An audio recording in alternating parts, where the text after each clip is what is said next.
Well, hello, friends. Do you ever have one of those days where everything just seems to not be going well? Or maybe you've had a week where the same is true. That's been this week. So I know it's only Wednesday, though by the time you get this video, it might actually be Monday or Tuesday of the following week. I don't know. Anyway, regardless of when this video comes out, it's Wednesday right now when I'm recording this. And on Monday, I sat down to finish editing a book. And as I was going through it and wrestling through it, I was like, man, the ending of this book is just really hard for me to pin down. It's really hard for me to nail down. I had finished a bunch of edits. I'd gotten through the second half of the book, and I was just about to tackle the end. And I thought to myself, let me pause here for a moment. Let me go ride my bike, get my head clear, and then I'll come back to it with some fresh perspective, and I'll finish it out. And at that moment, blue screen. Okay, no problem. Not an issue. I have all of my documents backed up automatically to Dropbox. Dropbox then connects to one of my other computers. I jumped on a different computer and opened it up, and nothing had updated since the previous week. Don't ask me why. I mean, it's all set to sync all the time automatically. That's how it's supposed to work. But it hadn't. Nothing had synced. And that left me a little bit frustrated. So I thought to myself, no worries, maybe I can pull, the information off of my hard drive, because at this point my writing computer wasn't booting up. I had been all set to go, ready to stream all week, ready to get a ton of writing done, get ready to finish another book, actually. And then boom, a wrench in my plans. So I spent the afternoon trying to figure out whether I could recover the file. I couldn't. Then trying to figure out what was wrong with my computer. I couldn't. And finally determined that the following morning I would just have to go and get a new computer. And so the next day, I sat down and I redid all of the work that I had just done. And something interesting happened.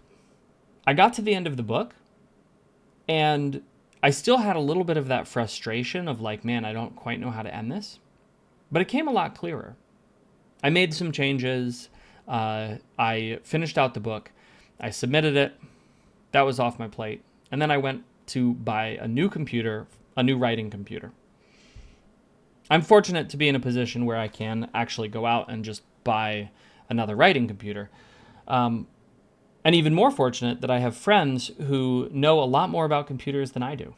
At one of their recommendations, I tested a couple of things, and I ultimately discovered, after working on it for the entire afternoon, that I didn't actually need a new computer. I only needed a new hard drive. All the testing that I had done the previous day had indicated that I had a much bigger problem than that. But as it turned out, I just needed a new hard drive. I needed to adjust some things. And boom, it worked. And so that was a tremendous relief to me, not having to spend all of that money on a new computer, and instead having a fairly easy fix. As I was reflecting on the last couple of days, I realized something really interesting.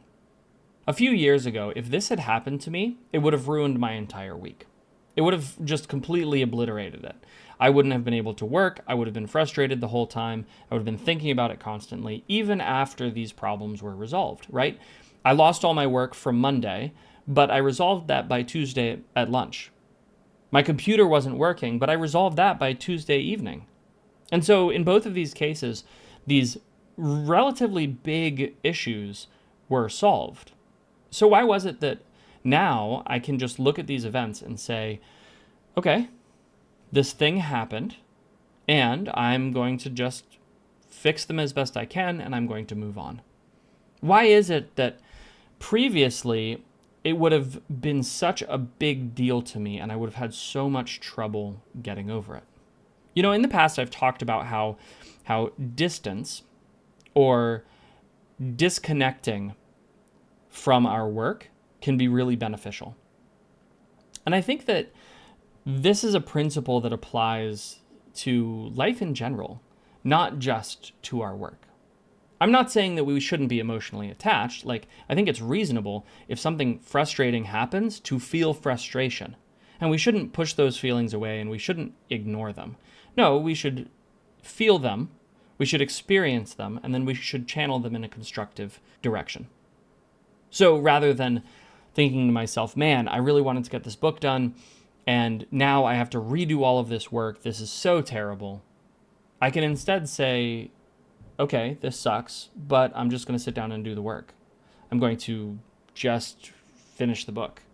I know that I can't recover what I had, but that's all right, because now at least I know what I wanted to write, and I can write it again faster and probably better.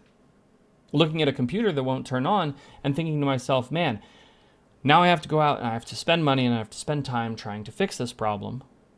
Okay, I can be frustrated about that. But then I just need to walk through the steps. And those steps include asking people I know who know more about computers than I do, hey, what does this seem like to you? And the second or third person that I asked had an answer that ended up saving me a ton of money. If I had just head down, grumbled my way through the problem, I would have ended up spending hundreds and hundreds of dollars more than I did to fix this same problem.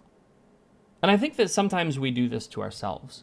We get so fixated on the problem that we face that we end up with a subpar solution rather than just taking a deep breath, accepting it as part of life, and walking through it as best we can.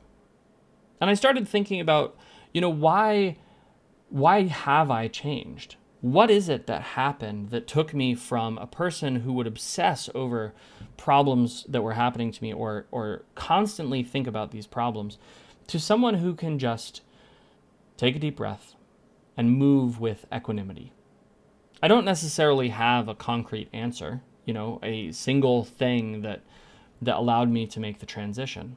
But there are two things that spring to mind. The first is perspective, and the second is gratitude.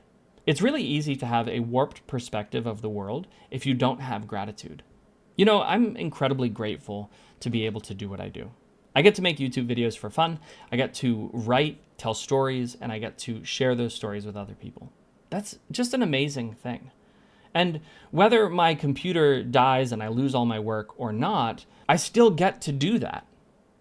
My job is not going to immediately evaporate if I lose a day or two of work. Instead, I can just do it again. I can tell a better story. I can continue to do this thing that I love to do. And having that gratitude allows me to see sort of the bigger picture. Yes, I had a frustration. No, it was not insurmountable. Gratitude is really at its core the practice of looking outward. It's the practice of taking in everything that's happening around you and understanding how it all fits into the greater framework of your life. Life for me has been pretty hard over the last month. In fact, really since the beginning of September.